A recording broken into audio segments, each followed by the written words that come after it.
स्वागत दोस्तों, आगे सामने सबसे पहले सबसे बड़ी खबर बताएंगे दोस्तों। संसद के मानसून सत्र के लिए कांग्रेस पार्टी की नई रणनीति के तहत मैदान में उतर रहे हैं इंडिया गठबंधन के कई सारे नेता। दोस्तों 10 जनपद रोड पर 16 जुलाई को होने वाली है बड़ी हाई प्रोफाइल बैठक बताएंगे। इस बैठक में सोनिया गांधी के साथ साथ कौन कौन रहने वाला है दोस्तों और कौन से मुद्दे को लेकर होगी जोरदार तरीके की चर्चा, इसी के साथ में चलेंगे। एक और बड़ी अपडेट जहां पर उत्तर प्रदेश के अंदर 50 करोड़ की 70 बिस्वा जमीन हड़पने के मामले को लेकर 10 भाजपा के लोगों के खिलाफ मामला दर्ज किया गया है। दोस्तों बीजेपी के उपाध्यक्ष को भी लपेटे में लिया गया है। दोस्तों इसी के साथ में करके चलेंगे आज की सारी बड़ी खबरें, तो सारी बड़ी अपडेट आप तक पहुंचाएंगे। लेकिन उससे पहले अगर आप भी मानते हैं दोस्तों की परिसीमन के कानून को एक बार फिर से रोकने की कोशिश करना और सफलता प्राप्त करना विपक्ष की सबसे बड़ी चुनौती है और इसीलिए ये बैठक काफी ज्यादा अहम होने जा रही है। तो इस वीडियो को लाइक करके लाल बटन दबाकर चैनल को सब्सक्राइब करके बेल आइकन दबाकर कमेंट बॉक्स अपनी राय जरूर लिखकर बताएगा। दोस्तों चलते हैं सबसे पहले सबसे बड़ी ब्रेकिंग न्यूज अपडेट की तरफ, जहां पर संसद का मानसून सत्र 20 जुलाई से शुरू होने जा रहा है। दोस्तों इस बार मानसून सत्र 20 जुलाई से 13 अगस्त तक चलेगा। माना जा रहा है कि इस बार का सत्र भी हंगामेदार रह सकता है और कई मुद्दों पर विपक्ष सरकार को घेरने की रणनीति पर विचार कर रही है। इसी बीच कांग्रेस पार्टी संसदीय दल की बैठक 16 जुलाई को दिल्ली में कांग्रेस पार्टी संसदीय दल की अध्यक्ष सोनिया गांधी के द्वारा बुलाई गई है। दोस्तों सूत्रों के मुताबिक 16 जुलाई को 11 बजे कांग्रेस पार्टी संसदीय दल की बैठक कर रही है, जिसमें सोनिया गांधी जी के आवास पर 10 जनपद रोड पर यानी बंगले पर बैठक होने वाली है। दोस्तों इस बैठक में सोनिया गांधी, राहुल गांधी, मल्लिकार्जुन खड़गे समेत कांग्रेस पार्टी के कई सारे सांसद मौजूद रहेंगे दोस्तों, और इंडिया गठबंधन के लोगों को भी निमंत्रण दिया जा सकता है। और ऐसे में नीट पेपर लीक का मामला, एथेनॉल का मामला और राम मंदिर का मुद्दा जोर शोर से उठाया जाएगा। दोस्तों इसी के साथ में बीजेपी के लोग जो कोशिश कर रहे हैं कि जैसे तैसे परिसीमन के कानून को वापस से लाया जाए। नरेंद्र मोदी और बीजेपी सरकार की जो पिछली बार बेइज्जती हुई है दोस्तों, उस बेइज्जती का बदला लेने की कोशिश करने के लिए नई रणनीति के साथ मैदान में कूद सकते हैं। लेकिन अगर ऐसा करेंगे तो फिर तैयारी इंडिया गठबंधन की भी पूरी हो रखी है और सोनिया गांधी जी के आवास पर बैठक का मतलब भी यही है कि बीजेपी डाल डाल चल रही है तो कांग्रेस पार्टी और विपक्षी पार्टी पात पात चल रही है, यानी कहीं बीजेपी को नहीं छोड़ना। यानी भाजपा वाले फिर से लेकर आएंगे परिसीमन वाला कानून और दावा करेंगे कि महिला आरक्षण है, तो उसके बाद फिर विरोध किया जाएगा, डंके की चोट पर विरोध होगा। दोस्तों अगर आप भी मानते हैं कि नीट पेपर लीक और राम मंदिर का मामला तो पहले ही बीजेपी को बैकफुट पर धकेल चुका है, दो शब्द जरूर लिखकर बताएगा इस पूरे मामले पर। वहीं पर वाराणसी के अंदर जबरदस्त लूट की बड़ी अपडेट सामने आती है। दोस्तों अपडेट यह है कि डायलिसिस के बहाने सेवानिवृत्त शिक्षक ओम प्रकाश मिश्रा की 50 करोड़ रुपए से ज्यादा की 70 बिस्वा जमीन हड़पने का मामला सामने आया है। दोस्तों तहरीर के आधार पर बीजेपी के जिला उपाध्यक्ष सुरेश कुमार सिंह, तात्कालिक उप निबंधक अनिल कुमार और निबंधन कार्यालय के लिपिक सुत्यांशु सिंह और 10 नामजद आरोपियों के खिलाफ धोखाधड़ी सहित अन्य आरोपों में प्राथमिकी दर्ज की गई है। दोस्तों ये कार्रवाई सीजेएम कोर्ट के आदेश पर रोहनिया थाने की पुलिस ने 5 जुलाई को की है। रोहनिया थाना क्षेत्र के मोहन सराय निवासी प्रमीला मिश्रा ने अधिवक्ता के माध्यम से सीजीएम के अंदर ये मामला दर्ज करवाया है। दोस्तों ऐसे में इस पूरे मामले पर बीजेपी के जिला उपाध्यक्ष और 10 लोगों पर एफआईआर दर्ज होना अपने आप में एक बहुत बड़ी बात है। आप लोग अपनी राय जरूर लिख के बताएगा। दोस्तों जमीन हड़पने का मामला इससे पहले राम मंदिर से जुड़े मामले पर सामने आया था दोस्तों, यानी अयोध्या से सामने आया था, और अब यहाँ से भी एक बड़ी अपडेट सामने आ रही है। इसी के साथ में चलते हैं एक और बड़ी खबर की तरफ, जहाँ पर अयोध्या राम मंदिर के चढ़ावा चोरी, कथित चोरी के मामले को लेकर सुप्रीम कोर्ट ने श्री राम जन्मभूमि तीर्थ क्षेत्र को नोटिस जारी किया है। दोस्तों इसके अलावा केंद्र सरकार और राज्य सरकार को भी नोटिस जारी किया गया है। वहीं पर कोर्ट ने मामले की जांच कर रही उत्तर प्रदेश की एसआईटी को स्टेटस रिपोर्ट दाखिल करने का निर्देश दिया है। सुप्रीम कोर्ट ने सोमवार को उन कई जनहित याचिकाओं पर सुनवाई की दोस्तों, जिसमें अयोध्या में श्री राम जन्मभूमि तीर्थ क्षेत्र ट्रस्ट को मिले दान और चढ़ावे के प्रबंधन में कथित वित्तीय अनियमितताओं की कोर्ट की निगरानी में जांच की मांग की गई। दोस्तों और ये याचिकाएं आरजेडी के सांसद सुधाकर सिंह, अधिवक्ता नरेंद्र कुमार गोस्वामी और वकील अजय कुमार राय व दिनेश कुमार यादव और हिंदू धर्म परिषद ने दायर किया है। दोस्तों मुख्य न्यायाधीश न्यायमूर्ति सूर्यकांत और न्यायमूर्ति जयमाल्य बागची और न्यायमूर्ति वी मोहना की 3 सदस्यीय पीठ ने इन याचिकाओं पर सुनवाई करने का फैसला लिया है, यानी सुनवाई कर रहे हैं। दोस्तों आप लोग इस पर जो राय देना चाहते हैं लिखकर जरूर बताएगा। साथ साथ चलते हैं एक और बड़ी खबर की तरफ, जहां पर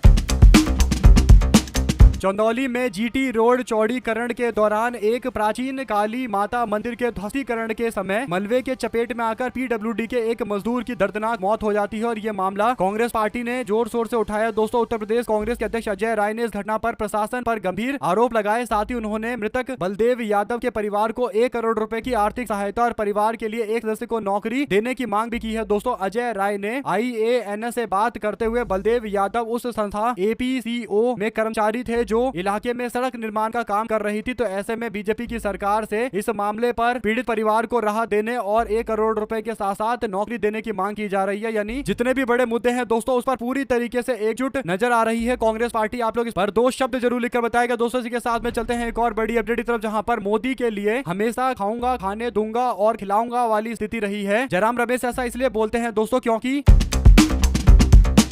उन्होंने कहा कि मई 2014 में प्रधानमंत्री बनने के बाद नरेंद्र मोदी ने ना खाऊंगा ना खाने दूंगा का नारा दिया था, लेकिन बाद में घटना ने इस दावे की वास्तविकता को उजागर कर दिया। दोस्तों उन्होंने पूर्व प्रधानमंत्री मनमोहन सिंह की नोटबंदी पर की गई टिप्पणी का उल्लेख करते हुए कहा कि इसे संगठित लूट और वैध ठहराई गई लूट बताया गया था। जयराम रमेश ने कहा कि मई 2014 में नरेंद्र मोदी ना खाऊंगा ना खाने दूंगा का नारा देकर प्रधानमंत्री बने थे, लेकिन ये दावा जल्द ही खोखला साबित हो गया। डॉक्टर मनमोहन सिंह ने 8 नवंबर 2016 की नोटबंदी को संगठित लूट और कानूनी डकैती करार दिया। दोस्तों इसके बाद गुजरात के मुख्यमंत्री के रूप में उनके कार्यकाल के दौरान हुए 20,000 करोड़ रुपए के घोटाले को छिपाने के लिए जीएसपीसी का जबरन ओएनजीसी में विलय कर दिया गया। फिर इलेक्टोरल बॉन्ड की घोषणा की गई। बाद में 4 लाख करोड़ रुपए का एक बड़ा चंदा दो धंधा लो घोटाला साबित हुआ। मोदानी साम्राज्य के विस्फोटक विस्तार ने मोदी शासन की वास्तविक प्रकृति को सामने लाकर रख दिया है। जैसा कि कांग्रेस पार्टी की हम अडानी के हैं कौन श्रृंखला में प्रधानमंत्री से पूछे गए 100 सवाल से यह स्पष्ट हुआ है। राफेल सौदे को लेकर उठाए गए गंभीर सवालों का भी संतोषजनक आज तक कोई जवाब नहीं मिला। राफेल सौदे को लेकर उठाए गए गंभीर सवालों का आज तक संतोषजनक जवाब नहीं मिला। इसी दौरान पूरी तरीके से अपारदर्शी और जवाबदेही से परे प्रधानमंत्री केयर्स फंड का भी गठन किया गया। सीएजी को कमजोर कर दिया गया, लेकिन इसके बावजूद भी आयुष्मान भारत और प्रधानमंत्री कौशल विकास योजना जैसी मोदी सरकार की प्रमुख योजनाओं में बड़े पैमाने पर फर्जी खर्चों वाली रिपोर्ट सामने आई है। तो ऐसे में बीजेपी सरकार एक बार फिर से अयोध्या के मामले को लेकर और अरुणाचल प्रदेश के मुख्यमंत्री पेमा खांडू के परिवार को ठेका बांटने के मामले को लेकर सवालों के घेरे में है। दोस्तों मध्य प्रदेश के मुख्यमंत्री जिन पर भूमि अधिग्रहण करने के यानी गलत तरीके से सौदे और लेन देन उस तरीके से करना जिसके उनको फायदा हुआ है, ये भी एक बड़े आरोप का कारण है दोस्तों। और एक और जो उदाहरण दिया गया है वो मोदी सरकार के एक राज्य मंत्री का दिया गया है, जिन्होंने सब्सिडी के पैसे खुद से ही अपने आप ही अपने खेत के लिए ही निकलवा लिए दोस्तों, और 90 लाख के आसपास की सब्सिडी बताई जाती है। वहीं पर केंद्रीय परिवहन मंत्री नितिन गडकरी का तो कहना ही क्या है। एथेनॉल का मामला आप जानते हैं, और पर्यावरण मंत्रालय को लेकर भी कई सारी कार्रवाई की गई है, लोगों को हटाया गया है। तो पता चल रहा है कि यहाँ भी कुछ ना कुछ गड़बड़ झाला जरूर है। साथ साथ दोस्तों चलते हैं एक और बड़ी अपडेट की तरफ, जहां पर